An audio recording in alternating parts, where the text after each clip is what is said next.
¿Recomendáis emprender? Es menos fancy de lo que parecería. Tienes mucha responsabilidad y nos multaron 200 pavos en plan, tío, primer trimestre y multa de Hacienda, mal empezamos. ¿Cómo era vuestra vida universitaria? Pues yo, por ejemplo, mi primer año creo que no fui a una clase. Primeros años, en la época de campaña, era, no sé, 16 horas al día, o sea, dormir menos de 6 horas al día y estar currando ahí. Bueno, lo primero, muchísimas gracias a todos por venir a la segunda edición de Teleco Builders. Con nosotros hoy tenemos a los founders de Touchdown. Enrique es el CEO y Joaquín es el CTO. Y nada, pues si queréis presentaros un poquito vosotros para que os conozcan. Claro. Bueno, pues eso, yo soy Enrique o Quique. Llevo en Touchdown toda la parte de relación con inversores, operaciones, finanzas, lo que se aleja un poco más de la parte tecnológica. Eso es. Yo soy Joaquín, CTO, y toda la parte de tecnología, datos y IA. Bueno, y luego el negocio de México, que estamos tanto en España como en México. Pues bueno, la primera pregunta yo creo que es sencilla. ¿Alguna vez ha llegado alguna carta de Hacienda? O sea, como Touchdown, miles. Las llamamos las cartas del terror, porque la gente cuando las ve se acojona. Claro, y ahí es donde también les ayudamos un poco a que estén más tranquilos y a que no tengan problemas con Hacienda, ¿no? Pero si tenemos la anécdota, ¿no? Al principio cuando empezamos, yo creo que un poco en Casa Herrero cuchillo de palo, porque empezamos y teníamos que hacernos autónomos, societarios, pero no facturábamos porque no cobrábamos una mierda. Y luego no sabíamos que teníamos que haber presentado IVAs a cero y nos multaron 200 pavos en plan, tío, primer trimestre y multa de Hacienda, mal empezamos. Además en los 5 días, o sea, lo tienes. Y pues nada, quería que empecéis contando un poco sobre vuestros roles ahora. ¿Cómo es tu día a día como CTO de la compañía? ¿Y cuánto porcentaje crees que importa lo técnico frente a las habilidades de management? Y luego, Enrique, que igual que cuentes un poco tu día a día y qué es lo más importante de ser el CEO de una compañía. Vale, pues creo que a la hora de empezar, claro, esto ha pasado por 1 millón de etapas desde que éramos 3. Los 3 fundadores, hasta que ahora somos 120, 125 personas fijas, más 300 personas ahora en época de campaña temporales. Y al principio creo, y uno de nuestros diferenciadores y ventajas competitivas es la tecnología, el cómo montamos, cómo redujimos la complejidad de toda la ley fiscal a un motor de reglas. Yo creo que ahí era muy importante la parte de tecnología. Creo que luego eso también hace que el equipo, o cómo va creciendo el equipo de ingeniería y tecnología, crezca de una manera en la que acaba siendo, digamos, top. O sea, yo creo que tenemos uno de los equipos de ingeniería mejores de España, muy pequeñito. Y creo que eso es súper importante. Ahora, claro, ¿cuál es el reto? El reto es que tú como programador, como empiezas, te crees que todo es solucionable con un programa, ¿no? De alguna manera, o programando. Y es verdad que la gente es mucho más compleja, ¿no? Y al final donde realmente te empiezas a encontrar retos, o donde yo me empecé a encontrar retos que no era capaz de resolver con el conocimiento, las ganas que tenía, era justo con las personas. Y me han pasado absolutamente todas las cosas que os podáis imaginar. Desde absentismo, en plan, persona que no aparece por la oficina, pero que no trabaja, pero trabaja en remoto, entonces ¿cómo lo detectas? Hasta intentar hacer que una persona junior evolucione y pasar años dedicando el tiempo, 1 año y medio, ¿no? y no conseguirlo. Y al final entender que no es algo que puedes hackear y conseguir que funcione, sino que realmente no lo vas a poder conseguir. Hasta ahora el reto que es, oye, ¿cómo gestiono un equipo de 20 ingenieros entre todas las disciplinas de una manera en la que consigo que todos evolucionen y lleguen a donde yo quiero que lleguen, ¿no? Muy interesante, la verdad. ¿Y tú qué tal? Sí. ¿Cómo es el trabajo de CEO?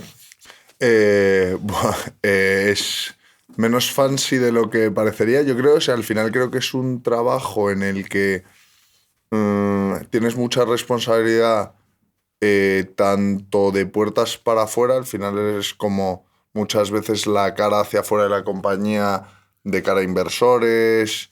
En nuestro caso, por ejemplo, de cara a medios, también tenemos como mucha exposición pública, entonces tienes mucha imagen pública, cada vez más relaciones con instituciones, que en nuestro caso pues ocurre mucho, entonces creo que hay una parte ahí muy relacional. Y luego, por el tipo de fundadores que somos, que yo creo que eso nos pasa a todos, somos bastante de estar en el día a día, intentar estar en el día a día de las cosas y ayudar a los equipos a funcionar mejor. O sea, creo que como decía Joaco, pasas de ser un buen ejecutor, y yo creo que es el reto, a un buen coordinador de personas en las que les crees el entorno en el que puedan ejecutar bien, pero al final sí que intentamos estar en el día a día de cosas, entonces tienes que conseguir tener una opinión educada y un entendimiento de bastante detalle para que no seas una molestia, para que realmente cuando le ayudes a alguien hables con propiedad y no digan, este pavo llega aquí un día a una reunión cada 2 meses a decirme una tontería porque realmente se ha alejado demasiado. Entonces, bueno, Que a veces también pasa. Que a veces también pasa, por supuesto, porque no te das cuenta y te has alejado de algunos problemas más de la cuenta, pero como decía Joaquín, creo que con el tiempo evoluciona muchísimo en gestionar, igual que de puertas para afuera tienes que gestionar a las personas, de puertas para adentro pues te tienes que asegurar atraer al mejor talento, tenerles muy bien enfocados en cómo pueden generar impacto, tenerles muy motivados y que realmente les salga aportar a la compañía. Entonces yo creo que en eso es en lo que dedicamos gran parte de nuestro esfuerzo. Total, o sea, ahora diciendo eso también me viene a la mente el viaje personal interno tuyo también. O sea, que pasas por todas las etapas de, oye, esto no va a funcionar, estoy harto de esto, no quiero volver aquí a trabajar, por esto, desde luego desde esto es increíble, estoy haciendo algo que va a cambiar el mundo, que también es, te lo tienes que trabajar mucho y hablar mucho contigo mismo y con tus socios, porque al final están en la misma etapa que tú, ¿no? O con otros fundadores también a mí me ha ayudado mucho para poder navegarlo. Vale, y yo quería preguntar, has comentado que ahora mismo sois 120 en plantilla, pero que en época pues así de más trabajo aumentáis hasta 300 personas. Uh-huh. ¿Y cómo gestionáis ese crecimiento para la época de más trabajo? Claro. O sea, nosotros al final declaraciones de la renta es nuestro negocio principal, que son entre abril y junio aquí en España, esos 3 meses. Y lo que hacemos es contratar a esa gran parte del equipo operativo 5 meses, como 1 y medio de formación, luego los 3 de campaña y luego otro medio 1 mientras terminamos de gestionar todo el volumen. ¿Cómo lo hacemos? Pues lo mejor que podemos. No es nada fácil. Hemos pasado, o sea, también ha sido gradual en el sentido de cada año ha ido creciendo, ¿no? Al principio pues éramos 3, luego 20, luego 50 o 60, luego 120, luego 200, ¿no? Entonces, de esto se ha encargado siempre el equipo de operaciones, que son los fiscalistas, y han hecho de todo, la verdad. O sea, desde acuerdos con universidades, al final, de alguna manera, ahí en el mundillo universitario de fiscalidad y legal, que luego máster de fiscalidad, que esto es el Master Tax Down. Entonces ya hay como ese conocimiento y se capta a la gente porque también es como una manera muy, para ellos, muy buena de estar en el último año haciendo prácticas, hacerlas con nosotros y salir con realmente experiencia profesional, ¿no? Uh-huh. Pero la verdad es que tampoco sabría decir. Tú sabrás más de esa parte de operaciones, cómo lo gestionas, ¿no? Sí, o sea, yo creo que hay, por supuesto, creo que hay muchos retos de cómo conseguir que ese crecimiento tan grande no genere problemas a lo mejor a nivel cultura empresarial, ¿no? Porque al final de repente entra mucha gente nueva. Creo que una parte que a nosotros nos ha funcionado muy bien, antes justo lo estábamos comentando, que si traes a gente con actitud de querer hacer cosas y creas un entorno en el que yo creo que tenemos la suerte de poner a gente a realmente generar impacto, hacer cosas, les das herramientas y demás, creo que al final consigues una motivación en la de, oye, vosotros vais a aportar mucho a la empresa, pero la empresa también os va a aportar mucho, ¿no? Entonces creo que siempre ese círculo tienes que intentar buscar la manera de conseguir, oye, yo a estas personas que les voy a exigir, les voy a decir, oye, ahora venís aquí, se exige que tengáis esta calidad, se exige que tal, asegurarte que digas, oye, ellos cuando acaben estos 5 meses dirán, joder, pues menos mal que elegí TaxDown para hacer unas prácticas porque realmente me han puesto a hacer cosas diferentes, he aprendido, he trabajado con gente que me ha podido motivar. Entonces, bueno, yo creo que ese es un camino de conseguir que se autogestione de alguna manera. Pero desde luego es un reto. Y yo quería un poco volver un poco más atrás a los inicios de vuestra vida universitaria. Y muy atrás. Y que comentéis... Algunos no habían nacido. Y que comentéis qué tipo de estudiantes erais cuando pasasteis por aquí por la escuela y qué erais, de ir a clubes, ibais a clase, cómo era vuestra vida universitaria. La verdad, una mentira. No éramos los que más íbamos a clase. ¿Éramos buenos estudiantes? ¿Se nos dio bien la O carrera? sea, yo diría que cambió mucho, ¿no? Pues yo, por ejemplo, mi primer año creo que no fui a una clase. A cambio aprobé 2 asignaturas, una de ellas en septiembre. Y eso fue como el toque de atención, ¿no? Eso fue como mi primer año, mucho paraninfo, mucho césped y tal. Con lo cual ahí pues mal.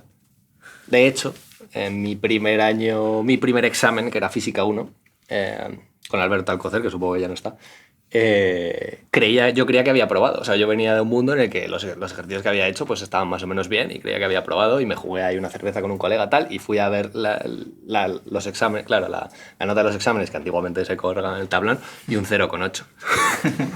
Y entonces dije, hostia, esto no puede ser. Y fui a revisión. Y según me dio a entrar me dijo, ¿tú qué haces aquí? ¿Sabes? Pues eso fue un poco como el ejemplo, ¿no? De cómo, en mi caso, ¿no? De cómo llegabas del cole y luego llegabas a la universidad y hostia, esto era otra vaina. A cambio tenías la parte de programarte tus cosas, montar tus casillas. Correcto. Yo, por ejemplo, sí que estaba en clubes. Yo estaba en el VPE y en Satelec. Estuve en junta de tal. Eso, clase. Yo es que hacía una cosa, que es que al principio elegía qué profesor me gustaba y entonces a lo mejor decía, de 5 asignaturas este me gusta. Y a esa no faltaba ni una. Y a los otros 4, pues, no iba ni una. Entonces, bueno, el porcentaje era bajo. Luego... Y yo luego recuerdo, por ejemplo, que en mi tercer año o en mi tercer curso fui a clase a todo y fue el que aprobé todas las asignaturas, 17, o sea, todo lo que tenía pendiente y tal. Entonces, bueno, cambió, sí. Fue mutando. Bueno, y quería preguntaros también, al principio, sobre todo, pues en la carrera y demás, ¿el tema del emprendimiento es algo que ya os llamaba? ¿Teníais interés? ¿Os informabais? ¿O fue algo que os surgió más adelante? Sí, o sea, en mi caso montamos en tercero, un par de amigos y yo, una empresa que nunca formalizamos, que era para hacer aplicaciones de Android. Yo hice una aplicación de notas para la uni, en BlackBerry, que bueno, había unos móviles que estaban ahí en la que eran los BlackBerry, que eran los que estaban de moda porque podías mensajearte gratis. Y hice una aplicación para eso, de ver las notas, y luego nos juntamos y empezamos a hacer... Ahora es impensable, ¿no? Pero en aquella época lo que hacíamos era nos metíamos en Google Play. Hostia, somos muy viejos. Somos unos putos viejunos, tío. 18 años desde que empezamos la carrera. Y buscábamos ideas que se nos ocurrían que no existiesen apps de ello. Ahora ya hay una app para todo, pero en aquel momento no. Y entonces de eso empezábamos a hacer aplicaciones para intentar como generar negocio. Luego es verdad que los ads no pagaban nada y nunca llegamos a conseguir nada, ¿no? Pero ese fue como mi primer contacto con ello. Luego uno de esos compañeros y amigos empezó, cuando terminó la carrera, otra empresa o otra aplicación y en esa me uní también.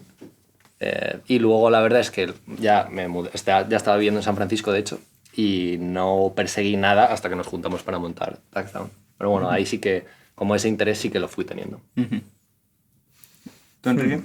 Yo es verdad que durante la universidad tampoco un interés especial. Me acuerdo que durante Satelec es verdad que en nuestra edición empezamos como algo relacionado, que me ha recordado un poco a esto, ¿no? Trajimos a Sebas Muriel de 20, que para nosotros era como el emprendedor, y trajimos a 2 o 3 emprendedores a dar unas charlas y por ahí un poco sí que me parecía interesante porque veías maneras de tal. Luego yo entré en una startup, mis primeras prácticas es verdad que eran en una startup, pero de las antiguas, que no eran como tan modernillas y tal, pero que era una empresa de 10 empleados y que molaron mucho. Luego las siguientes ya hice startup como nos la imaginamos, de unos tíos que luego uno acabó en San Francisco montando algo más grande y tal, que habían salido de la carrera 5 años antes que nosotros o 4 y estaban ahí en un garaje y no sé qué, no sé cuántos. Pero es verdad que yo tenía que hacer mi proyecto fin de carrera y digo, aquí estoy enmarronado todo el día, no voy a sacar el proyecto fin de carrera en la vida, y lo tuve que dejar. Pero después de ese contacto es verdad que me metí en consultoría, estuve 2 años, y luego sí que es verdad que antes de Taxdown yo estuve mucho tiempo en Jovan Talent, mucho contacto con ya un mundo, pues, scale-up ahora de éxito, pero que en su momento era startup. Entonces no es que tuviese un incipiente, pero poquito a poco me fui metiendo y bueno, me fue llevando hasta que acabamos empezando Taxdown. Bueno, luego, Joaquín, tú te fuiste después a Chicago, ¿no? Te fuiste algunas personas de aquí se irán el año que viene. Muy divertido. Y pues quería que nos contaras un poco las lecciones que aprendiste allí y también estuviste trabajando en San Francisco, como has mencionado. ¿Qué diferencia de cultura hay allí con aquí? O sea, esto es todo un capítulo del que podemos hablar, pero intento ser breve. Justo, ¿no? Chicago, 5º año, doble titulación. Eso, o sea, ese año universitario al final pues es como un Erasmus y lo que haces es salir, beber y pasártelo muy bien. En ese sentido es verdad que luego allí en ese año, que yo nunca he sido de sacar matrículas de honor, ni mucho menos, pero allí luego saqué un 4.0, que es la máxima nota. Pero, o sea, porque la calidad de la educación allí, aunque creo que en el nivel práctico nos sacan un mundo y en cómo hacen las cosas, ¿no? y al menos en aquella época, y en cómo lo plantean, es verdad que a nivel profundidad técnica, pues no, o sea, les damos 1000 vueltas. Y ahí entra un poco de qué es más útil, ¿no? Y yo creo que idealmente la combinación es lo mejor. Pero y también como que ahí siento que profundicé también bastante más con los profesores que me daban las asignaturas de lo que nunca lo hice aquí, ¿no? Por la razón que sea. Entonces creo que es un modelo interesante porque es muy contrapuesto a lo que tenemos aquí. Entonces es muy enriquecedor en ese sentido, a nivel académico. Luego de ahí, es verdad que claro, yo pasé un año y dije, mira, no vuelvo a pasar este frío, 9 meses de invierno, menos 20 grados, se congelan hasta las olas del lago, ¿sabes? Claro, paso. Y yo, habiendo hecho siempre toda mi vida, desde 14 años hice mi primera página web, programación, pues la meca es San Francisco. Y lo era en ese momento y ahora lo vuelve a ser, ¿no? Con toda la IA, otra ola brutal. Entonces ni me lo pensé, solo empecé a echar o sea, San Francisco, y al final me cogieron, por pesado probablemente. Y la experiencia allí fue increíble. Es una ciudad en la que todo el mundo se dedica a tecnología, tú hablas con alguien, es muy abierta, entonces cualquier persona hablas con ella o te habla en un bar o en lo que sea, y la que conoces incluso grupos de españoles, porque siempre hay ahí y nos gusta mucho juntarnos nosotros, y con cualquiera que hables se dedica a tecnología. No, soy abogado, pero me dedico a Legal Tech. No, soy psicóloga, pero estoy en una empresa de psicología online. O sea, todo el mundo trabaja en ello, y eso te explota la cabeza, porque es como súper interesante. Todo lo que hablas, todas las personas con las que hablas te parecen súper interesantes. O a mí, ¿no? Que me encanta la tecnología. Entonces, vamos, me parece the place to be, sobre todo cuando estás empezando, ¿no? Luego ya puede cambiarte la idea, pero increíble. O sea, que si quieres dedicarte al mundo de la tecnología, es tu lugar. Es la meca. O sea, sí, tienes, ¿no?, que al menos hacer la peregrinación una vez. Básicamente. Sí. Sí, lo recomendaría. Y Enrique, esto, bueno, según LinkedIn, pero tú acabas el máster y eres consultor en Kearney y estás ahí 2 años. Tras esos 2 años pasas a Job and Talent, donde en poco más de un año consigues ser VP. Entonces, resumiendo, básicamente, en cosa de 3-4 años acabas de VP en Job and Talent. Quería preguntarte un poco, o sea, en tan poco tiempo, qué cualidades tuyas crees que hicieron que pusieran la confianza en ti tan rápido y para esa escalada y demás. ¿Cómo fueron esos 3-4 años tras el máster? Buena pregunta. O sea, yo creo que siempre hay una combinación de suerte con... Alguien decía, ¿no?, pues que la suerte te pille trabajando. O sea, yo creo que al final consultoría estratégica, que yo siempre lo digo, no es un sitio que combinase con mi manera de ser y que yo me di cuenta de, yo no quiero pertenecer a esto, pero a mí durante esos 2 años también siempre he dicho que probablemente lo volvería a hacer porque aprendí rapidísimo. O sea, te expone mucho a proyectos muy complicados con gente con mucha experiencia y en los que son muy cortos y entonces tienen muchísima intensidad. Entonces creo que eso es verdad que me dio un salto a aprender muchas cosas muy rápido, sobre todo a solucionar problemas muy variados muy rápido. Entonces luego entré en Job and Talent y empieza a ser un poco como el chico para todo, y yo creo que ahí es el golpe de suerte de estar en el lugar adecuado, en el momento adecuado. Justo yo trabajaba como para un departamento que trabajaba para el CEO, se dan unos movimientos, mi jefa se va tal cual y me dicen, ¿quieres asumir el cargo? Y yo, hombre, pues ¿qué voy a decir? Pues claro que sí, ¿no? Y es verdad que hubo ahí un golpe tal, pero es verdad que si no, no me lo habrían ofrecido, si no hubiesen visto el potencial. Obviamente me hizo estar muchas veces fuera de mi zona de confort porque me pedían cosas, yo qué sé, yo me acuerdo cuando fui al primer consejo de inversores, ahí yo flipaba en colores, en plan, dice, no, tú presentas. Yo que voy a presentar, o sea, me voy a cagar encima, ¿no? Pero es verdad que te hace exponerte a ciertos problemas y bueno, y al final te vas viendo capaz. O sea, sí que es verdad que si un poco abres la mente, obviamente curras mucho y no te pones límites mentales a ti mismo, pues pueden pasar esas cosas. Y luego, has mencionado consultoría estratégica. ¿Tú crees que tiene algo bueno a la hora de emprender o no tiene ninguna relación entre las dos? Son muy distintas. O sea, yo creo que lo más que tiene es... o sea, no diría que es lo que más ayuda, pero es verdad que tiene una cualidad muy importante que al final creo que también es una cosa muy buena que se aprende en ingeniería, por ejemplo, ¿no? Que es la capacidad de adaptarte a problemas complejos. Al final la consultoría es que de repente te dicen, oye, ahora tienes que hacer en 3 meses un proyecto de darle recomendación a un CEO de una empresa energética sobre cómo optimizar sus plantas solares. Y tú no has oído de solar en tu vida. Y entonces, y al día siguiente estás metido en una empresa de supermercados y diciendo cómo deberían hacer su estrategia de apertura de nuevos establecimientos. Y es en plan, pero si yo nunca me había planteado este problema. Entonces es verdad que son problemas en los que le tienes que dedicar muchísimo esfuerzo y es una matada de curro, pero te adaptas a problemas muy tal. Y luego al final sí que te expone, aunque no las tomes tú, a mucha gente teniendo debates estratégicos importantes. Muchos proyectos son de alta estrategia, muchas veces estás con gente de C-level de grandes empresas, con socios de consultoría y tal. Entonces ves cómo razonan para tomar decisiones. Entonces creo que sí que te puede ayudar un poco a cierto nivel de debates estratégicos que luego como emprendedor te ayudan. Pero claro, luego si no te juntas con un Juaco que construya las cosas, pues estás jodido, ¿sabes? Bueno, ahora con la IA... Estás jodido, o sea, tampoco... Y bueno, quería haceros otra pregunta que, bueno, está el típico que todos vemos a Mark Zuckerberg, Bill Gates que dejaron la carrera. Quiero que nos deis, desde vuestro punto de vista, ¿qué creéis que es mejor? ¿Emprender siendo muy joven o tener un poco de experiencia en empresas y emprender después? Muy buena pregunta. O sea, yo creo que es muy bueno en esa parte, por ejemplo, que hizo Joaco de probarte a emprender, creo que es súper interesante. Antes yo estaba comentando que creo que el emprender aunque falles, aprendes un montón y en España eso no se ve tan claro como en Estados Unidos, pero creo que el aprendizaje que obtienes es muy grande.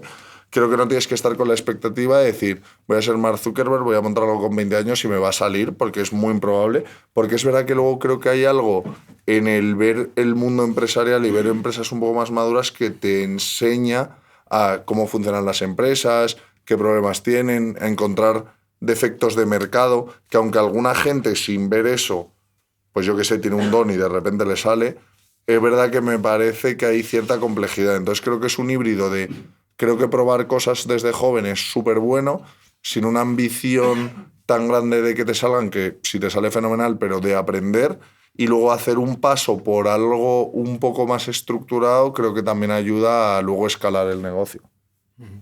Nosotros nos creíamos Mark Zuckerberg. Que no. Pero leí una vez que la media de edad, creo que en España, de empresa que funciona, el fundador tenía 42 años o algo así, que precisamente por la parte de estructural y luego porque al final un negocio es vender, ya sea por distribución y porque puedas hacerlo a través de venta B2B o porque consigas hacer un buen marketing. Entonces creo que eso también son unas conexiones interesantes, ¿no? Y al menos eso en España. Luego es verdad que Estados Unidos es otra bestia. Realmente hay capital de riesgo en el que si les gusta una idea te lanzan millones hasta el infinito, o por lo menos antiguamente con Uber y todas estas. Entonces creo que son dos mundos diferentes, ¿no? Al final yo creo que sí, o sea, nunca hay un momento bueno para emprender. Es más o menos como el moto, ¿no? Entonces realmente es, oye, y tampoco... Y creo que la media de una empresa al exit deben de ser 7 o 8 años, ¿no? O por ahí de andar. Con lo cual no puedes pensar que esto va a ser simplemente en plan, vale, voy a llegar allí, la voy a petar y esto dentro de 2 años vale 20.000 millones. No, no es así. Vas a vivir 8 años, vas a sufrir mucho por el camino, vas a... si emprendes con socios, la relación se va a resentir, vas a tener muchísimos problemas, se van a resentir tus relaciones personales con tu novia, con tu mujer, con lo que sea. Entonces eso también hay que hacerle factoring, pero luego la verdad es que si realmente crees que o te llama hacerlo y lanzarte a la aventura, eso también es una experiencia increíble. No es la más enriquecedora que yo he tenido, evidentemente, profesionalmente. E incluso aunque mañana Touchdown no valiese nada, creo que, no sé si todos los años, pero muchos de los años hubiesen merecido la pena.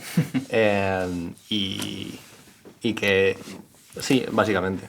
Y es difícil que hubieses acumulado ese aprendizaje porque lo que se aprende emprendiendo por todas las cosas que tienes que tocar, nunca te habrías expuesto. O sea, a lo mejor Joaco ha estado optimizando campañas de Facebook que por su trabajo de desarrollador no habría hecho en su vida, ¿sabes? Y al final ahora puede discutir de igual a igual con una persona que se ha dedicado a eso durante muchos años, porque te metes con mucha intensidad en tu proyecto. Pero es verdad que a mí me lo dijeron, en plan, Quique, piensa que esto es una maratón. Y si no lo piensas como una maratón, y si piensas que es como eso en las películas, en plan, de repente voy a ir en 2 años y voy a estar ahí en un yate, no se parecen absolutamente nada a eso. Tal cual, se parece más a estar en una oficina oscura. Hasta las 4 de la mañana. Hasta las 4 de la mañana. Sí. Pues os quería preguntar, acabáis el máster en 2013 y en 2019 fundáis Touchdown. ¿Cómo sirven esos 6 años para prepararos para fundar Touchdown? A nivel personal, a nivel laboral, esos 6 años entre medias. Sí, o sea, yo creo que nada nos... Bueno, en mi caso, ¿no? Nada me prepara especialmente para ello. Creo que al final, pues, teníamos muchas ganas de montar algo, nos creíamos Mark Zuckerberg y que esto iba a ser increíble y que éramos las personas adecuadas para ello los tres y que nos complementábamos fenomenal y que todo iba a ser maravilloso. Pero, o sea, digamos que no tomé ninguna acción consciente. Ahora mirando hacia atrás, yo cuando empecé en San Francisco empecé la parte de programación y estuve ahí como 2-3 años en diferentes departamentos y luego me empezó a interesar, o sea, quería saber por qué los clientes pagaban por lo que nosotros vendíamos, ¿no? Entonces empecé a virar un poco más hacia negocio, hice consultoría, preventa, y creo que eso también fue muy enriquecedor para luego abordar el problema de conseguir un producto que la gente quiera, ¿no? Pero no creo que realmente haya nada que puedas hacer proactivamente para prepararte para eso, ¿no? Que al final es hacer cualquier cosa, o sea, desde nóminas hasta, qué sé, forecasts financieros, campañas de marketing, programación, vender, o sea, es que... Aprender mucho, ¿no? Claro. O sea, yo creo que es ser curioso, estar abierto a aprender. Yo también es eso, contaba antes lo de tal, pero yo en Jovan Talent caí medio de rebote, ¿sabes? Porque me dijeron, ve una entrevista tal, y yo dije, pues total, voy a ir... Nos habíamos ido justo de viaje ahí por el sudeste asiático y yo estaba ahí sin hacer nada. Y digo, bueno, pues me voy a pasar a ver. Y dije, hostia, esto me parece la polla, yo quiero entrar en esta empresa. Entonces tampoco es que conscientemente vayas a ello. Y luego un día de repente, pues, te cruzas Álvaro, Joaquín y yo, que yo creo que era un poco eso. Yo creo que eso sí que es importante. No es a los 17 o a los tales.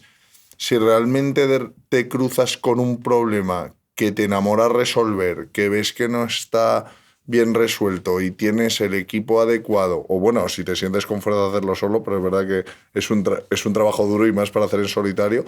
Si justo sean esos factores, pues si eso te pasa a los 18 o si eso te pasa a los 40, creo que ahí te das cuenta de decir, pero hay que estar muy convencido de decir, hostia, pues ahora me voy a enamorar de esto y si son 10 años serán 10 y si son 15 serán 15, con estas personas y nos vamos a embarcar en una aventura que va a tener una montaña rusa gigante en la que, como decía Joaco, va a haber semanas que van a ser la leche y vas a decir, soy el puto King in the North y tampoco se te puede subir a la cabeza. Y luego va a haber semanas que vas a decir, ostras, ¿en qué momento me metí en esto?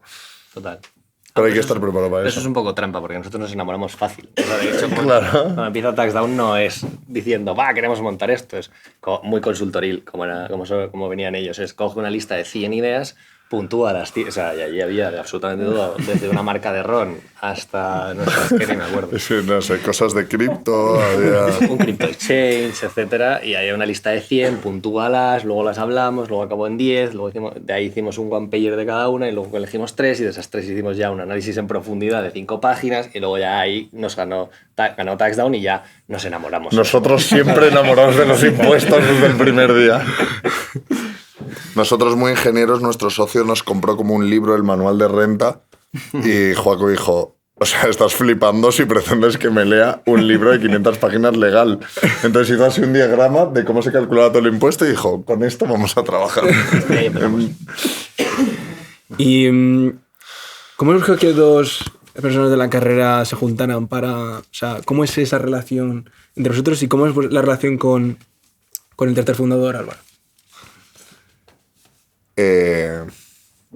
Bueno, o sea, nosotros estudiamos juntos en la carrera, siempre hemos tenido una... Bueno, en la carrera éramos amigos, pero no tan profundos. Luego yo creo que nos unió nos fuimos de Interrail juntos, nos empezamos a conocer, siempre tuvimos mucha relación. Luego, como dije, hubo un momento ahí en el que Joaco estaba pensando en volverse a San Francisco, yo había dejado consultoría, y nos fuimos unos meses a viajar por el sudeste asiático en bicicleta y como que teníamos como esa unión y siempre teníamos la curiosidad de, hostia, ¿se podría montar esto? Tú que sabes de tecnología, yo que sé, yo cosas que veo en el negocio que se podría montar. Y luego, por otro lado, yo conocía a Álvaro de consultoría porque él empezó conmigo y a él le destinamos a San Francisco y dije, joder, casualmente tengo un súper amigo de la carrera allí. Entonces, bueno, ahí yo creo que como dice Joaco, él se hizo mucho más amigo de Álvaro de lo que yo era aquí. Y eso nos unió a todos y un día Álvaro nos juntó y dijo, oye, creo que somos súper compatibles, ¿montamos algo? Y ahí empezó la aventura. Joder. Bueno. Bueno, habéis contado un poco cómo surgió la idea, cómo, bueno, fuisteis identificando el problema y os enamorasteis de ella. Y yo os quería preguntar, esos primeros años que siempre se habla de una startup que son duros, que comentaseis un poco cómo fueron esos primeros años de la empresa. Duros. Duro sí, hace bastante tiempo. A ver, nosotros empezamos, nosotros 3 y contratando a 3 personas. Y con una idea, y claro, hemos ido iterando o pivotando un poco la idea de cómo queríamos hacerlo bastante desde el principio. Y realmente sin mucha idea, o sea, claro, al final, de nuevo, tú empiezas y dices, vale, esto va a ser un melonazo, a la gente le va a encantar y nos lo van a quitar de las manos. Pues no es así. Entonces empiezas con una idea, ¿no? Que en este caso era, vale, hacer declaraciones de la renta de la gente. Si no le mejoramos, si no le ahorramos dinero, le aplicamos deducciones, es gratuito, y si se las aplicamos, le cobramos.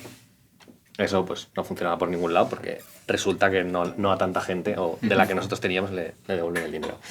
Entonces ahí empiezas a pivotar y a plantearte, oye, pues realmente necesitamos como más habilidades en la parte de discovery de producto, o necesitamos más en marketing, ¿no? Que al final, al principio todo era invertir en marketing para captar usuarios. Y luego eso va mutando de unas maneras muy extrañas según te vas encontrando oportunidades. Entonces, más allá de cómo iteramos la empresa o el producto en sí, luego a nivel personal, yo creo que los 2 primeros años, en la época de campaña, era, no sé, 16 horas al día, o sea, dormir menos de 6 horas al día y estar currando ahí. Como la segunda campaña, que de hecho fue el COVID, fue una locura, sí. Directamente. No, o sea, era una puta locura. Mi novia me decía, te acostabas a las 5 y te levantabas a las 9. O sea, como 4 horas ahí de sueño durante el pico, ¿no? Entonces, programando ahí. Éramos todos en el equipo técnico, ¿sabes? O sea, una puta locura. Ahora con la IA, pues hubiesen sido tal, pues no, me lo picaba todo. Entonces... Sí, pero es verdad que también tienes como esa parte de... El principio, hay muchas cosas que ahora las miras con perspectiva, en ese momento dices, es una matada infernal. O sea, eso yo me acuerdo de días en el coworking, los 2 solos ahí currando hasta las 1000, ahí una idea a las 5 que dices, no sé si es que ya estoy muy cansado o es realmente una genialidad. Pero es verdad que tiene esa parte, pero luego tiene una parte muy chula de que no hay nada tan repetible como, aunque cueste tanto, claro, cuando consigues el primer usuario, los primeros 100 usuarios, las primeras 3 personas que se unen al equipo, que al final son unos zumbados porque tú dices, joder, si éramos 3 pringados ayer y este confía en mí y se mete también 12 horas por esa idea que yo he tenido, entonces también tiene una parte muy bonita que luego cuando eres tantos se pierde un poco, ¿sabes? Al principio éramos como un grupo de colegas ahí metidos, yo me acuerdo que eso nos llamaban los Silicon Valleys en el coworking que estábamos porque éramos unos putos yonkis y en plan, dices, estos no hacen otra cosa que currar y currar. Luego nos metíamos también en nuestras fiestas, pero Creo que pero eso es es verdad una que parte también muy tienen importante, ¿no? De que al principio era una idea, una visión súper mega alineados todos los que lo estábamos haciendo y ahora según pasan los años es más difícil incluso entre nosotros como fundadores, pero también como tener al equipo tan enganchado ya no sucede, ¿no? Porque no estás todo el día con ellos y ya se ha difuminado un poco lo que era esa visión inicial. ¿Y cómo identificasteis que la idea tenía atracción? O sea, tras iterar varias veces, ¿en qué momento dijisteis, joder, esto engancha, parece que va para arriba? O sea, yo creo que fue cabezonería, ¿no? Más que... Sí, hubo mucha cabezonería. Yo el momento en que, a lo mejor en el momento que me di cuenta, como dice Juaco, yo creo que fue no tener miedo a iterar muchas cosas. O sea, nosotros nunca pensamos que íbamos a contratar a 300 personas asesores fiscales. Para nosotros iba a ser todo tecnología. Y te vas dando cuenta en plan, no, es que la gente quiere hablar con un humano y no teníamos miedo, pues si quiere hablar con un humano habrá que tener asesores.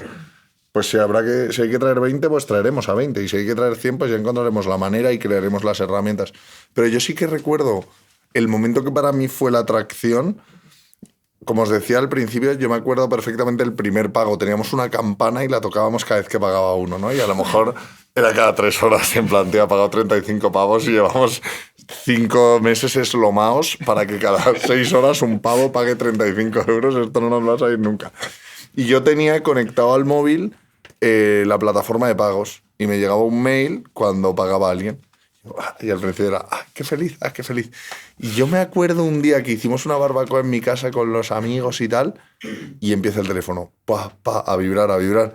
Y yo, me cago en la puta, que estoy aquí tomándome unas birras y la gente no para de pagar. Y dije, esto es una locura. Y tuve que desconectar en plan, es que no puedo desconectar porque es que se me llena el buzón de pagos. Y dije, hostia, esto empieza a ser algo de verdad, ¿eh? Joder. Luego queríamos preguntaros también por cómo fue levantar financiación para el proyecto. ¿Fue fácil? ¿Cómo es esa relación con los inversores? ¿Y cómo sigue siendo? ¿Cómo sigue siendo? Creo que nunca es fácil. Levantar dinero para mí es de las partes menos en las que la gente lo ve como súper sexy, en plan, como mola, relación con inversores, contar ahí mi empresa, qué tal. Creo que tiene una parte cinematográfica muy guay, de que llega ahí el tío, le dan los millones, y realmente por detrás es un tiempo que tú estás súper agobiado porque, uno, te quedas sin dinero, no sabes si vas a tener que despedir a gente, no sabes si vas a tener que chapar tu negocio para el que te has dejado el lomo, entonces lo haces desde una posición de mucha presión. Luego yo siempre cuento que para mí mentalmente es agotador porque tú te has preparado en menor. Tú al final eres una persona relativamente exitosa y te has acostumbrado a que, hostia, un 9 de 10 está bien, un 8 de 10, un 4 de 10 desde luego está muy mal. Pues imagínate que un éxito es un 1 de 100. Porque a lo mejor hablas con 100 o 200 inversores para que uno te diga que sí. Entonces te tienes que acostumbrar a llevarte 199 nos y seguir sonriendo. Ir a otra reunión en plan, ¿soy un pringao o esto tiene que ser así? Entonces tienes esa parte y luego tú al final como emprendedor lo que te gusta es hacer cosas. Y esto, la primera vez que lo haces, que aprendes, está guay. Con el tiempo dices, pues ir aquí a hacerme una PPT y contar mi película no es lo que me enamora. O a mí por lo menos... Si tienes una mentalidad emprendedora, hay gente que eso le puede encantar. Hay pero gente a la que le encanta. Hay gente a la que le encanta, pero tú normalmente cuando en la parte que disfrutas es construyendo las cosas, estando en el día a día. Cuando estás ahí dando tu pitch a una persona que para ti es siempre el mismo pitch, te hacen el 80% de las mismas preguntas. Alguna vez sí que hay alguien que te reta un poco más intelectualmente, pero es muy difícil que alguien que tú le has dedicado 3 años, 16 horas al día a un tema y que alguien te vaya a hacer una pregunta en una reunión de 1 hora que vayas a decir, ostra, me ha descubierto la fórmula de la Coca-Cola. Es muy difícil. Entonces, son muchas cosas en las que dices, simplemente tengo que estar gestionando para que esta persona siga interesada y me meta el dinero. No sé, a mí me parece una parte que es medio gris, que luego se ve el éxito y la nota de prensa de levantan 20 millones. Pero por detrás es, jodidos, no levantaremos, hostia, nos quedamos sin pasta. Y muchísimas reuniones y muchísimo tal, que tampoco es lo más retador y es lo que más aprendes. Yo lo veo un poco así. A eso le sumaría que, claro, nosotros nos hemos visto con los mismos fondos muchas veces para diferentes rondas. Uno de ellos, JM, Samuel. viene Samuel. Por eso, si queréis preguntar a Samuel. Pero sobre todo yo tengo Kibo en la cabeza, que las hemos ido a ver 1000 veces. Y es curioso porque, claro, vas un año, le cuentas una película, tal, no te la compran y te dicen, no, porque es que no sé si vais a tener una buena retención, por ejemplo. Vas al año siguiente con una retención cojonuda y te dicen, no, es que no me creo que podéis captar a este número de usuarios. Y dices, a ver, o sea, ¿cuál es una excusa? Si no me quieres meter dinero. Claro, dímelo, nos ahorramos este proceso y tal.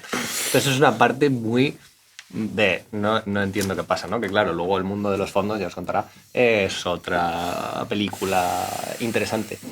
Y luego, o sea, nosotros en nuestro caso, precisamente por la estacionalidad del negocio, que es anual, o sea, y la recurrencia, que es anual, nunca hemos podido disfrutar de que nos den dinero para tener 24 meses o 36 meses de runway, que es lo normal, o sea, de poder operar, y siempre ha sido como 12.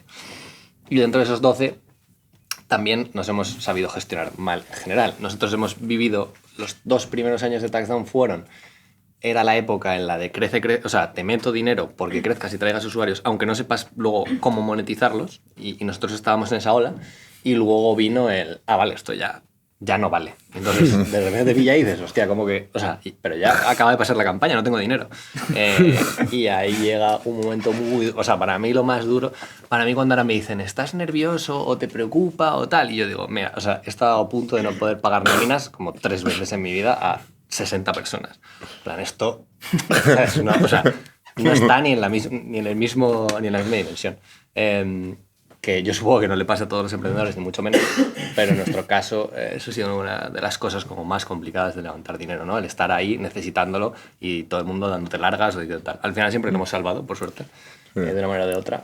Sí, pero es verdad que es una presión un poco difícil. O sea, porque cuando te haces grande, yo supongo que el primer año éramos nosotros 3, no sé qué, y al final dices, mi idea y el proceso no me lo va a quitar nadie, y si funciona o no, pues creo que tienes que ir muy mentalizado en plan, lo más probable es que no, porque lo dicen los números, o sea, el número de startup que al final tienen éxitos es muy bajo. Pero eso es más o menos fácil asumir, en plan, pues mi empresa puede que no funcione y no pasaría nada. Lo que es muy difícil es que, como os decía al principio, esa gente que se ha dejado la vida por tu empresa, confío en ti, fallarles de alguna manera, ¿no? Y decirles, oye, el mes que viene no vamos a poder pagar nóminas, os vais a tener que buscar algo.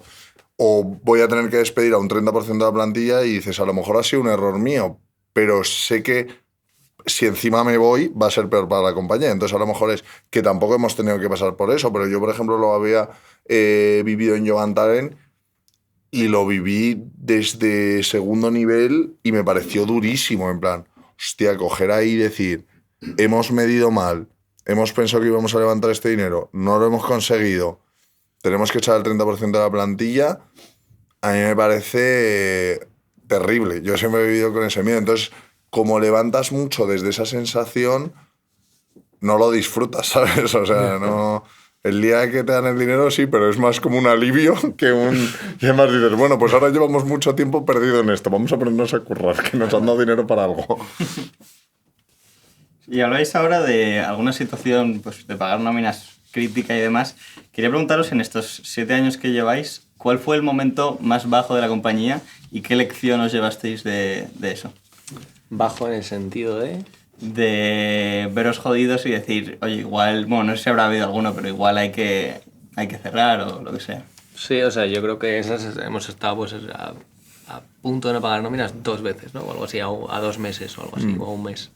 Sí, ha habido esos eran, o sea, nunca con la intención de por nosotros cerraríamos, pero es verdad que si en un punto en el que estás teniendo que estaríamos gastando, yo que sé, 50.000 al mes o 100.000 en esos momentos o algo así, o sea, bueno, ha habido como diferentes momentos, si en ese momento no te dan capital, tienes que cerrarlo todo. O sea, yo creo que, día, ¿sabes? claro, O sea, yo creo que sobre todo al principio es que hay un momento que realmente no hay mucho margen de retorno, porque ya no puedes operarlo quedándote los tres, porque tú siempre puedes decir, joder, pues no cobramos los fundadores, que de hecho nosotros durante mucho tiempo no cobrábamos nada, y dices, y meto todo este trabajo a que confío en la empresa.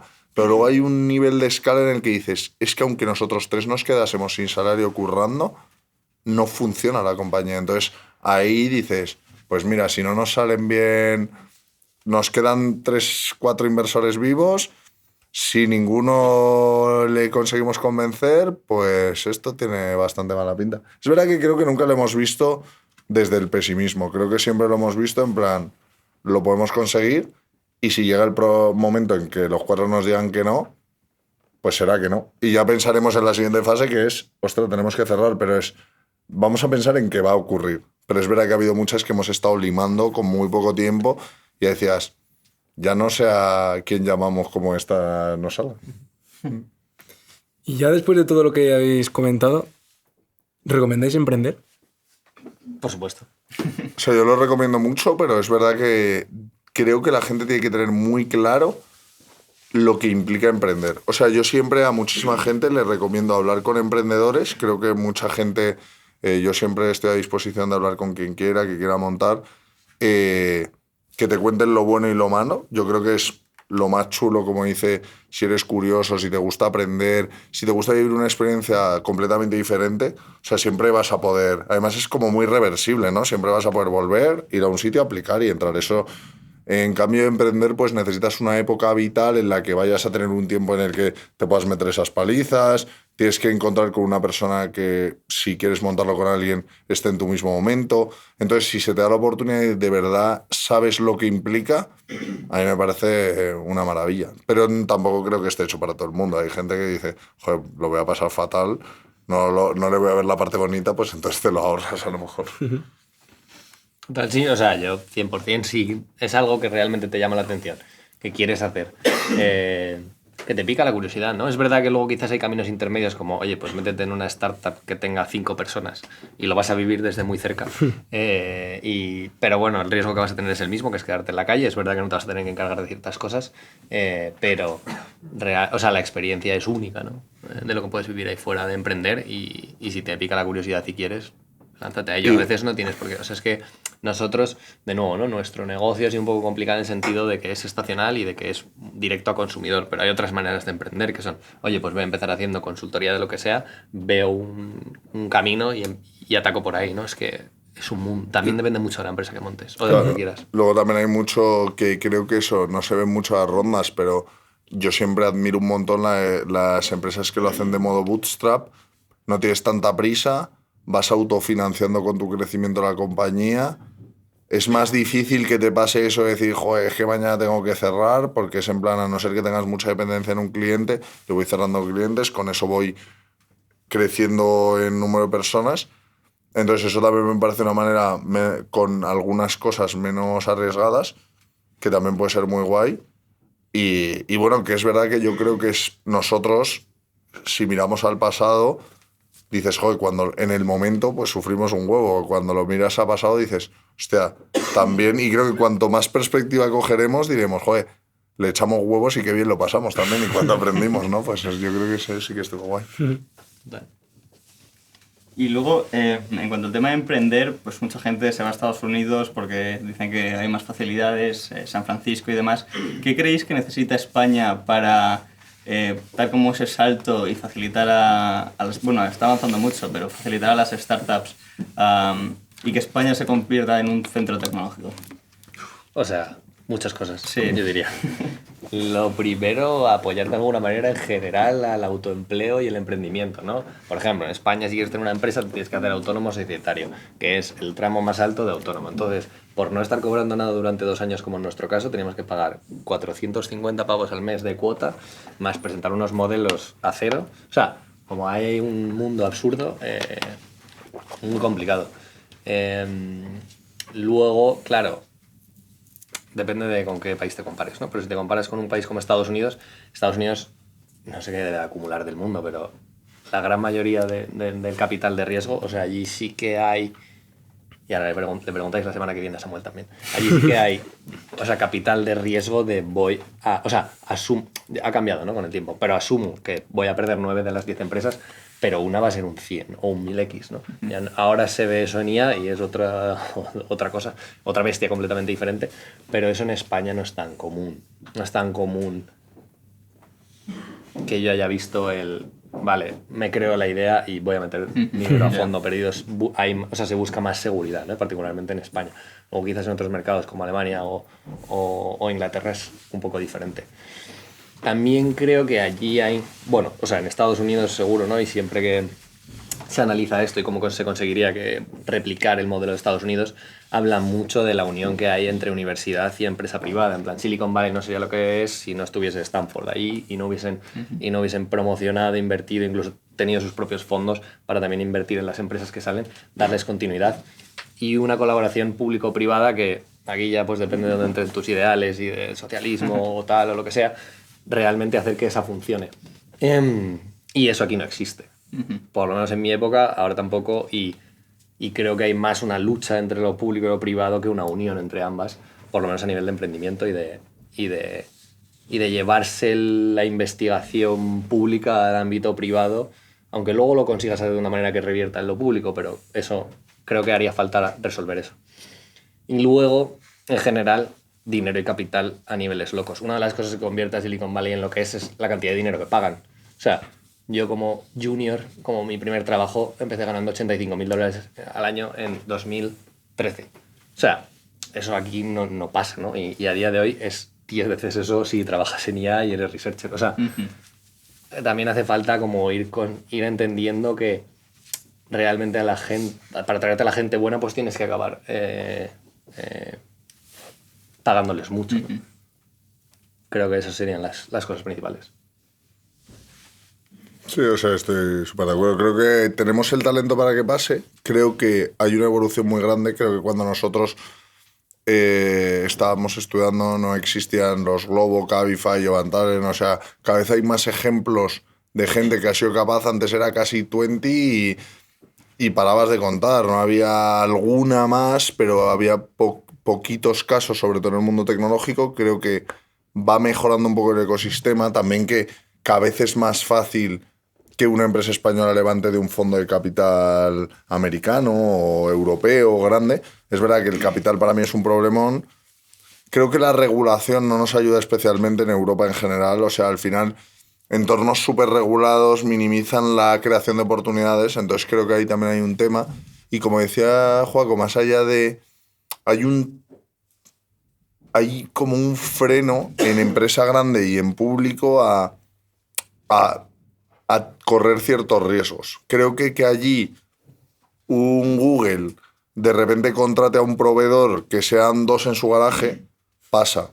Aquí, para que Santander te coja como proveedor, tienes que pegarte 2 años sacándote certificaciones, no sé qué, cumpliendo un Know Your Client que dice, bueno, pues si ya estoy muerto, llevo muerto 1 año cuando he pasado todo el proceso. Entonces, creo que ahí tienen como más agilidad de decir, confío en estos chavales y la cosa funciona para adelante, ¿no?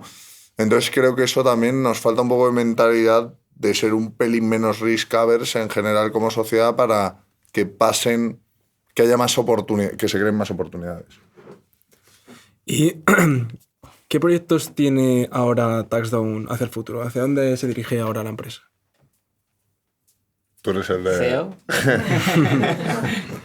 O sea, yo creo que en Touchdown nunca hemos dejado de ser súper inconformistas. Yo me acuerdo que desde el principio decían, bueno, ya tenéis un producto que calcula la declaración, ya nada, ahora os vais a la playa y ya hasta el año que viene, ¿no? Y siempre estamos pensando en plan, ¿qué es lo siguiente? Creo que ahora, y todo el mundo está en esa mentalidad, vemos que hay un cambio tecnológico desde hace unos años acá con la inteligencia artificial que creo que transformará todo de alguna manera. Entonces creo que una cosa en la que dedicamos muchos esfuerzos es cómo puede hacer, no en plan entrar tampoco en la moda de decir IA y solo decir IA, porque tampoco eso tiene valor, sino ostras, con lo que hemos construido y algunas cosas que tenemos que nos posicionan muy bien, ¿cómo apalancamos estas nuevas tecnologías para problemas que antes eran muy difíciles de resolver, ahora se hagan más fáciles, para dar más valor a los usuarios, para conseguir que el equipo pueda aportar más valor y generar más impacto? Entonces creo que pensamos mucho en esa dirección, en cómo otra vez nos podemos reinventar y ser punteros, que creo que estamos en una buena posición para hacerlo, y cada vez aportar más valor a los usuarios. Total, o sea, eso es una gran parte, ¿no? Del negocio que tenemos tanto en España como en México.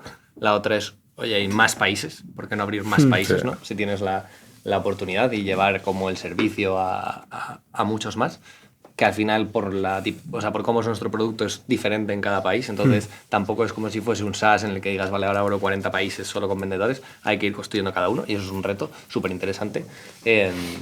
Y luego, y por supuesto la parte de tecnología, oye, ¿cómo adaptamos al equipo? Claro, hay una parte en la que hay como dos modalidades, ¿no? Tráete expertos de IA y que hagan cosas de IA o convierte a todo el mundo en que es capaz de hacer cosas con IA, que es la que estamos tomando, ¿no? Entonces tienes a operaciones y gente de fiscal haciendo automatizaciones y código, que es una maravilla, pero es verdad que te cubre espacios del problema muy pequeños en los que ellos son los expertos del dominio de lo que hacen, o sea, una automatización que no te escala a productos que te tienen que llevar 5 millones de usuarios al año, pero es el camino que hay que tomar, ¿no?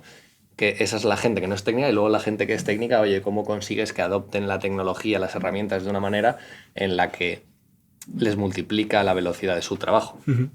Y luego se abre incluso una más interesante que es, vale, durante mucho tiempo se ha trabajado en equipos multidisciplinares y eso ha sido lo que ha habido que hacer durante 20 o 30 años, los que hay un diseñador, alguien más de negocio, alguien de marketing o alguien de tecnología. Oye, ¿tiene sentido el que eso se mute y ahora se conviertan en una persona que es capaz de llevar el end-to-end porque, aunque no es especialista en todo, tiene el suficiente contexto y las herramientas como para llevar todo un flujo de trabajo o un producto entero solo? Pues también es un reto interesante en el que nosotros internamente estamos trabajando, ¿no? Y eso nos lleva al siguiente reto, es, vale, si consigues, por ejemplo, ¿no? Nosotros que ofrecemos el servicio al usuario, si consigues automatizar parte de él, no significa que tengas que parar ahí, porque entonces el siguiente va a llegar y lo va a hacer, sino cómo le aporto ahora más valor del servicio o cosas que le aporten valor, además de las que ya hago, ¿no? Que es otro de los retos en los que estamos.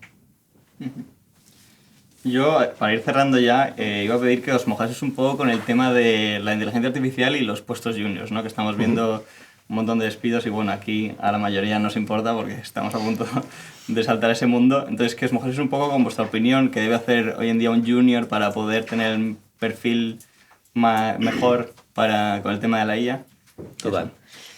Ese es un buen tema. Y vamos por partes, pero lo primero es, que esto lo hablaba con el que es el VP de Ingeniería ahora. Claro, se abre un mundo en el que,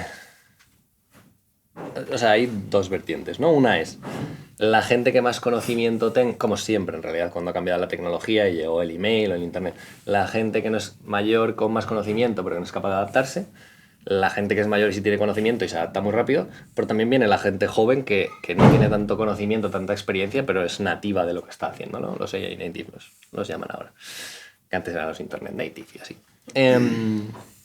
Entonces creo que hay una oportunidad muy buena. También es verdad que cambia el mercado. Ya no contratas tanto junior porque no, igual ves que no lo necesitas y eso es un trend mundial y está pasando en la realidad en las empresas de tecnología. Incluso el hiring freeze. Antes Google, Amazon contrataban por encima de sus posibilidades y en cuanto han visto la oportunidad de automatizar parte del trabajo, lo han frenado e incluso han despedido, ¿no?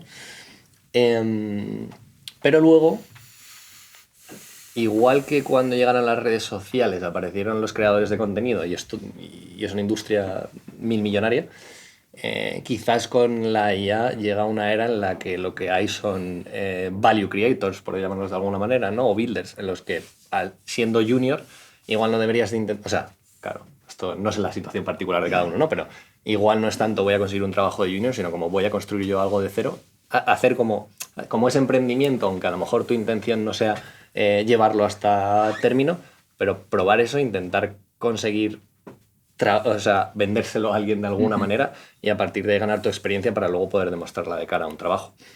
Dentro de Taxdown... Que te fichen por un salario de 1.000 millones y listo, solucionado de junior. Al de Penclo, algo así. Pero, por ejemplo, nosotros sí que es verdad, yo en el equipo de ingeniería, en Touchdown, al ser un equipo tan pequeño, desde hace muchos años no contratamos a juniors, porque priorizaba, y es verdad que ahora eso probablemente es un momento de replanteárselo, priorizaba a alguien, al ser tan pocos, si tú metes a alguien junior necesitas tiempo para dedicarle para que pueda aprender y evolucionar, ¿no?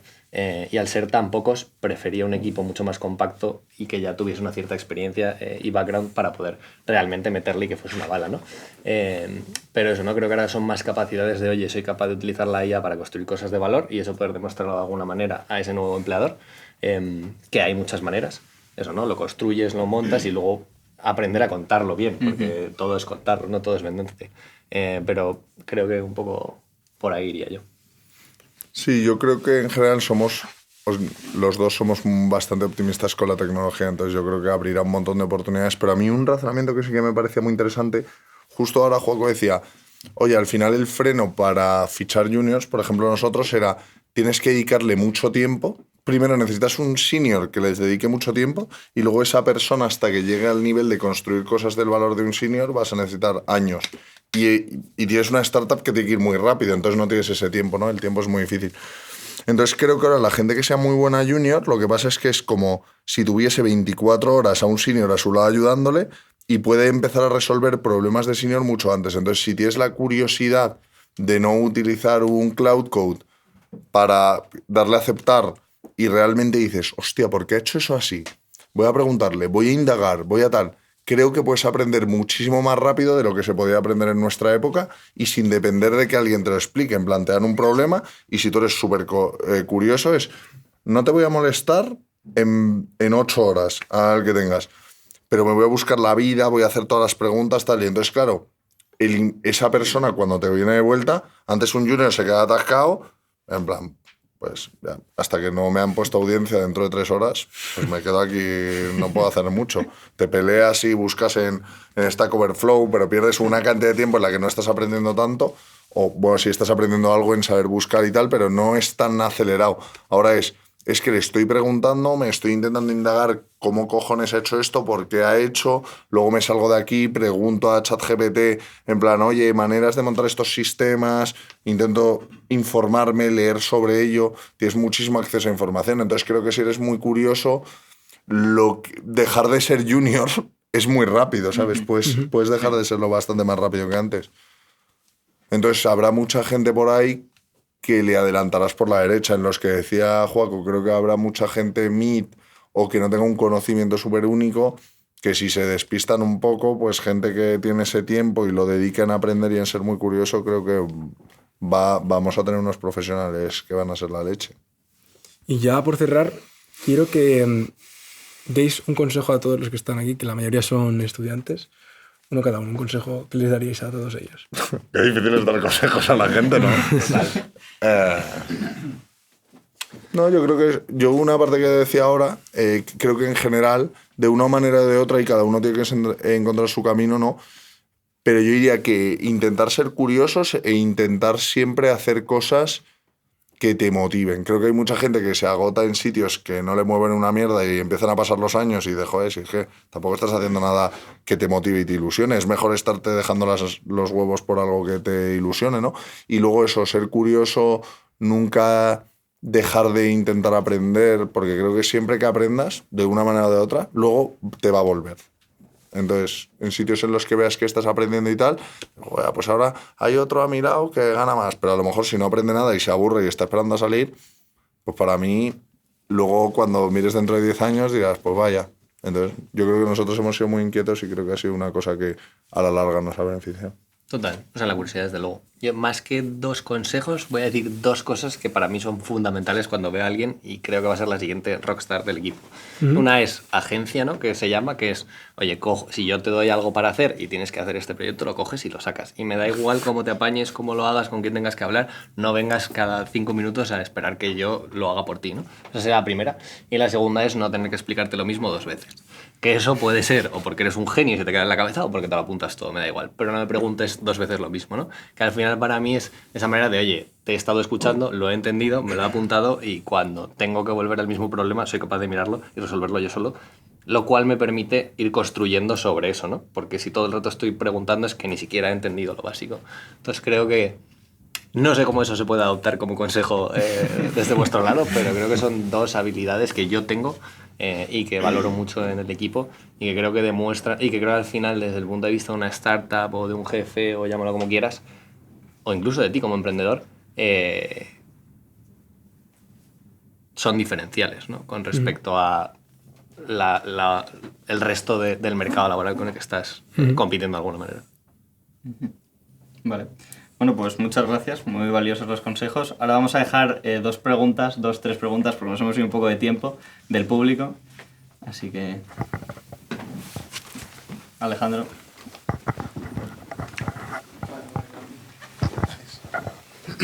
Pues muchas gracias, Joaquín y Enrique.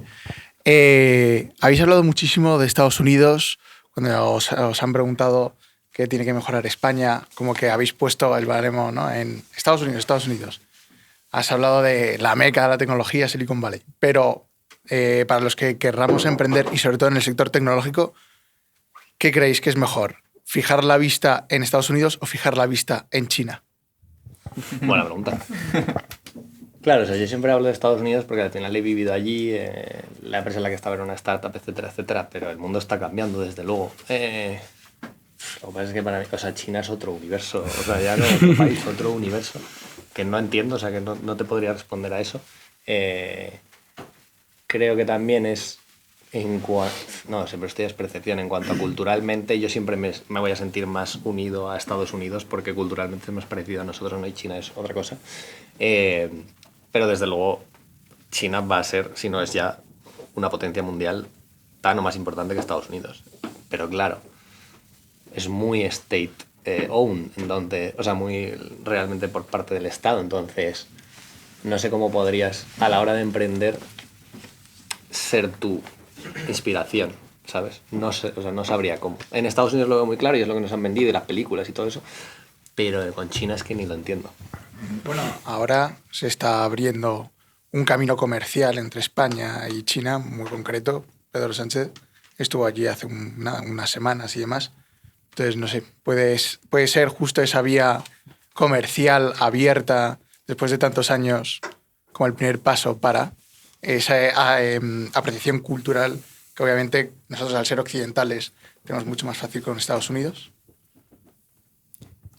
Podría ser, pero de nuevo sigo sin... O sea, no sé en qué tipo de productos, personas, ¿no? Al final yo cuando pienso en coger eso como inspiración, mi inspiración es algunos líderes estadounidenses de San Francisco, de tecnología, algunas aplicaciones, algunas empresas que no... Simplemente por puro desconocimiento no tengo ni idea de cómo son en China, ¿no? Yo es que es verdad que no conozco mucho. Entiendo que van a ser una superpotencia y veo cosas que flipo, en plan, sí, sacan tal, pero es que los otros sacan un modelo todavía más barato y que muchas cosas tal.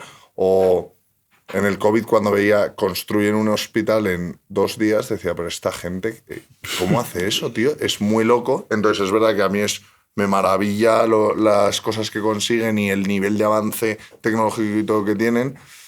Estoy un poco con Joaco que digo, joder, para emprender, ya no por nada, aparte de la parte cultural, que entender la idiosincrasia. Luego te vas a un país y es muy diferente. Nosotros lo hemos vivido en México y es mucho más retador de lo que parece. Cuanto más se parezca es más fácil emprender.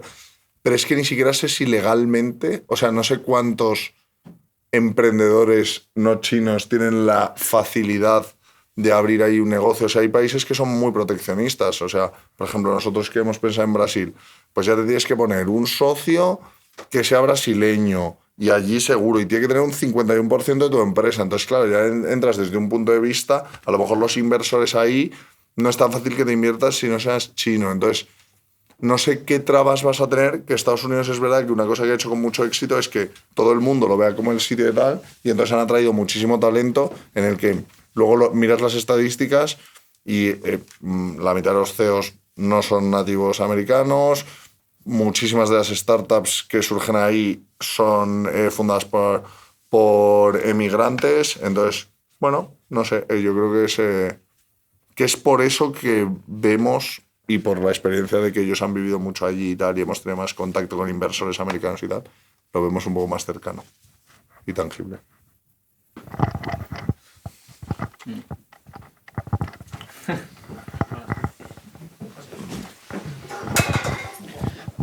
Joaquín Enrique, gracias por venir hoy a darnos esta charla. Deloitte os clasifica en su ranking de las Fast 50 como el top 2 de las scale-ups tecnológicas más crecientes en España. Contáis con casi más de 4 millones de usuarios, gestionando 2 millones de declaraciones de la renta entre España y México. Como bien habéis comentado antes en la charla, habéis pasado de estar empezando a fundar, a ver todo negro y no saber si vais a poder pagar vuestro equipo, a ahora poder escalar y estar donde estáis. Yo quería hacer una pregunta un poco diferente a la que hizo Mariano, es ¿qué consejo o qué le diréis a alguien universitario que está intentando emprender o en evitar para no caer en algún problema o poder salir más rápido?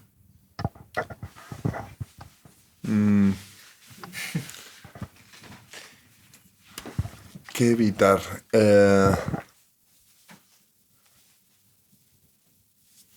Yo...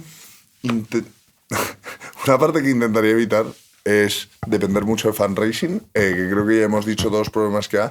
Yo creo que intentar construir una empresa que dependa mucho de financiación en un momento de una incertidumbre como hay ahora es jodido. Entonces creo que siempre que puedas hacer lo de una manera un poco más autodependiente, aunque sea un pelín más lenta, sobre todo para empezar, lo haría, aunque no necesariamente tiene que ser así, hay muchos casos de éxito, pero creo que es una cosa que si yo se lo dijese a mi hermano le diría en plan, no sé, no entiendes muy bien los retos que suponen esto. Y luego, no sé, evitaría ponerme límites en general. Creo que muchas cosas que descubres es cosas que a priori estás mentalmente programado para decir, jo, es un riesgo, o es un tal, o no va a poderse ser. Y luego, cuando te la juegas, hay muchas de esas cosas que son al final las mejores decisiones, cuando asumes algunos riesgos que te parecen imposibles. De acuerdo con eso. Intentaría también evitar las modas, ¿no? Por ejemplo, ahora tienes o sea, sobre todo lo que dicen las figuras públicas, estoy hablando del mundo del emprendimiento, no de la política, que te están intentando vender algo, por ejemplo. Si ves, y está muy bien, el Jensen Huang es una máquina, y el de Entropic, el de tal y tal, pero te están intentando vender algo y te van a decir, consume tokens, pues ten cuidado, o todo es IA, o si le echas los suficientes tokens resuelve el problema. O sea, quiero decir, hay ciertos mensajes. Y, o sea, obviamente tienes que entender hacia dónde se está moviendo el mundo a partir de tu propio criterio y no delegarlo en otros, ¿no? Evitar eso también sería interesante. Pero sobre todo el entender que muchas cosas son mensajes propagandísticos que deberías de intentar, o sea, tienes que coger con cuidado, entender lo bueno y positivo que tienen unas cosas, pero no dejarte engañar por ellos, ¿no? Gracias.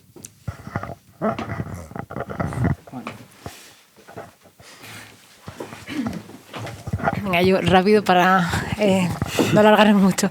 Soy Zoraida, soy profe y vengo de 5 a 7. Tenía una clase con los alumnos de segundo del máster de Ingeniería de Telecomunicación sobre valoración de startups. Y digo, esto que hemos dado hoy en clase, voy a preguntar a ver luego la realidad. Hemos estado haciendo la valoración de una startup usando los ratios price to sales y viendo, bueno, cómo negocias ahí con los inversores y a partir de ahí valoras tu startup a día de hoy, ¿no? Entonces, bueno, y cómo eso al final luego, en función de las rondas que hagas, tiene una dilución sobre la propiedad, el emprendedor y demás. Entonces mi pregunta era, ¿cómo habéis vivido vosotros esos procesos de decir cuánto vale mi startup a día de hoy? Porque, o sea, yo les he contado un método para hacerlo, pero el método es poco científico, no para un ingeniero. Entonces, bueno, no sé si nos podéis compartir un poco cómo es ese proceso de decir cuánto vale tu empresa. O sea, creo que es verdad que hay algunas referencias y el mercado por tu rango de crecimiento, por tu tal, pues se mueve más o menos en un baremo. Normalmente, o sea, los primeros años es un número aleatorio que es como de convincente eres tú como equipo fundador, porque al final nadie puede valorar, no tienes revenue, no tienes nada, entonces te inventas cualquier cosa y decir, no, pues esto por esto, pero en realidad es algo que parezca razonable, que suele más ir linkado a cuánto están dispuestos a darte por un 10 o 20% de la empresa, que es un ratio más o menos aceptable de dilución, ¿no? Entonces, al principio se comporta mucho así. Creo que luego, cuando va pasando el tiempo, es verdad que a partir de un cierto nivel de tracción sí que empiezas a tener múltiplos de revenue o múltiplos de EBITDA, antes eran múltiplos de usuarios, dependiendo un poco dónde estés. Pero creo que casi lo que más mueve la valoración es cómo de competitivo consigues hacer el proceso. O sea, creo que al final las rondas que se ven enormes es porque tienen a los mejores fondos peleándose por ellos y luego dices, ¿cómo WeWork levantó tanto dinero? Porque le querían meter Google Ventures a la vez que Sequoia, a la vez que tal, y se querían pegar entre ellos y en plan, pues no me la van a quitar porque es la niña bonita, pues todos le queremos meter más y se picaban entre ellos y luego dijeron, pero ¿no habías mirado tú el no sé qué? No lo había mirado porque estaba tan en el hype que quería invertir, ¿no? Entonces, y en el punto contrario, si consigues tener un modelo muy poco competido, que a nosotros a veces nos ha pasado, en plan, tío, estás ya desesperado, no puedes pagar nóminas y solo uno tal, pues tú puedes ir con tu múltiplo y te van a decir, pues yo te doy por este precio, ¿te parece? ¿Lo coges o lo dejas, no? Entonces creo que luego en la realidad del día a día lo que tienes que hacer es un muy buen trabajo de conseguir cuanto más no necesitar el dinero. Siempre lo dicen mucho y luego te da rabia cuando no lo necesitas y dices, pero ¿cómo voy a coger ahora este dinero si no lo necesito? Pero es verdad que coge el dinero cuando no lo necesitas. Nosotros a veces cuando hemos tenido un subscription y ser responsable usándolo, pero es verdad que son las dos, pero es verdad que nosotros hemos tenido oportunidades en el pasado de coger mucho más dinero del que tal y los inversores, no, que es mucha dilución, no sé qué. Nosotros es verdad, ya el año que viene que esto valdrá mucho más. Y luego, claro, te pilla la crisis del 21, empieza a bajar. Ojalá lo hubiese cogido y lo que nos habríamos ahorrado, ¿no? Entonces creo que en los momentos de hype hay que tener un poco la cabeza fría y no pensarte que eres el King in the North y luego no ponerte en una situación de demasiado estrés en el que no generes suficiente interés, porque entonces por mucho que vayas con un múltiplo te van a decir, pues yo estoy dispuesto a pagar esto. Y entonces si tu decisión es o eso o cerrarlo vas a coger, entonces vas a estar un poco fastidiado. Y a eso, que solo le añadiría que depende mucho del momento de mercado. En plan, ahora dices ya es 100x tus earnings. Y sí, hace 3 años era un 2x y hace 10 era igualmente un 100x. Entonces también depende mucho del momento de mercado en el que estás. Pero también diría, o sea, creo que hay expertos en haber optimizado y haber hecho mucho dinero y tal con las valoraciones, pero yo creo que un aprendizaje es que intentes en la medida de lo posible construir un negocio sano y qué tal, y que luego lo otro vendrá, la valoración y demás, porque también creo que hay mucha gente que la pasa muy mal en el camino, que llega un momento que decir, sí, por optimizar valoraciones o tal, de repente ahora tengo una valoración que no consigo defender y al final tú te estás jugando muchos años de esfuerzo, de trabajo y dices, no, y ahora ha cambiado este criterio que es algo que no depende de ti y que eso no lo puedes controlar y dices, pues ahora con esto que no puedo controlar, a la mierda mis 7 años de dejarme el lomo, pues es un poco putada. Entonces creo que nos convierte en un error lo sexy que es levantar macro rondas y valoraciones astronómicas, pero si realmente tú no te sientes cómodo, y eso se lo he oído a muchos emprendedores decir, en plan, esto no va de levantar la mejor valoración, va de levantar una que sea razonable y que la vayas a poder justificar en el largo plazo, porque si luego el día que tienes que salir la gente entra muy cara, nadie va a querer vender, a nadie le va a compensar y al final te va a salir peor. Entonces tampoco creo que haya que obsesionarse con intentar meter el golazo de la supervaloración. Vale. La última pregunta. No, si es para grabar. Es para grabar. Muchas gracias.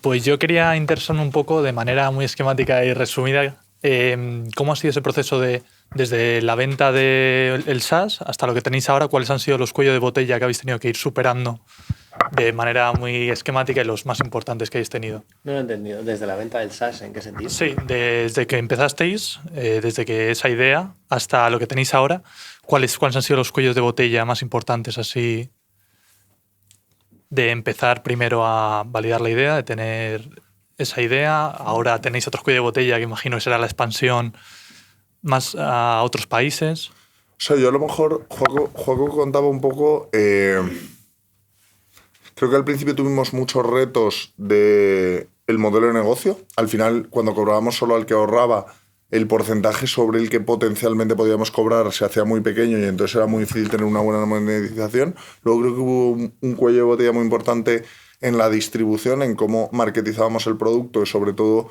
muy linkado a confianza. Al final lo que nosotros vendemos requiere mucha confianza por parte del usuario final, y si no lo construyes, yo siempre digo ahí, joder, pues aparecer en un vídeo de Instagram, en nuestro caso de Facebook, aparecías ahí al lado de un vídeo de alguien que dice que te vas a hacer millonario en 2 horas, pues será complicado de vender, y hasta que no encontramos pues canales de distribución a través de terceros, operar con bancos, eso yo creo que también nos dio un salto que desbloqueamos y nos permitió entrar en otras zonas de crecimiento. Creo que luego sofisticar nuestro pricing nos ayudó también a conseguir mejorar el revenue por usuario y adaptar un poco mejor a que cada uno tuviese un precio que se adaptase bien. Creo que luego hemos tenido retos en México. En México creo que hemos...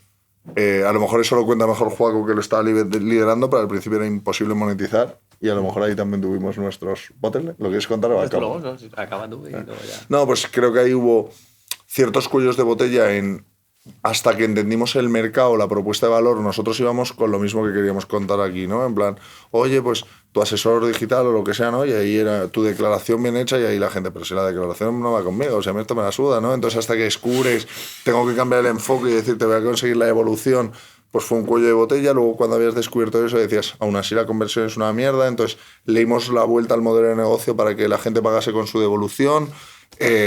Luego, tuvimos problemas en cómo cobrar en México por 1000 razones, y tuvimos que inventar un sistema de transaccionar el dinero y cobrar y tal, difícil. Y bueno, y ahora pues esos retos un poco, uno a nivel producto, a nivel, joder, pues hay una amenaza real de que la gente quiera otra experiencia en hacer la renta, y tenemos que pensar cómo nos posicionamos y ganamos nosotros en esa batalla, cómo expandirnos internacionalmente y de los aprendizajes que hemos traído de México.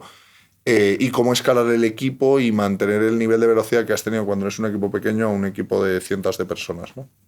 Total. O sea, y añadiendo a eso, que es sobre todo, ¿no?, lo exterior, lo interno también. Muchas veces hemos tenido un cuello de botella en el equipo, o en lo que queríamos hacer con el equipo, en el decision making, y sigue siendo a día de hoy. En plan, oye, ¿cómo conseguimos llegar a una manera en la que todos estamos de acuerdo en lo que hay que hacer? Sobre todo siendo 3 fundadores, no es tan fácil alinearlos, muy cabezotas los 3, muy impetuosos los 3. Todos nos creemos que tenemos la razón los 3. Entonces creo que eso también ha sido un cuello de botella muy fuerte, lo sigue siendo a día de hoy. Diría que eso. Sí, o sea, y el casi nunca hemos conseguido los recursos suficientes a nivel de dinero como para tener el equipo que queríamos para hacer todas las cosas que queremos hacer, ¿no? Que vuelve un poco a esa parte de priorización y tomar decisiones. Vale, pues eso sería todo. Muchísimas gracias a los dos por venir. Hasta luego.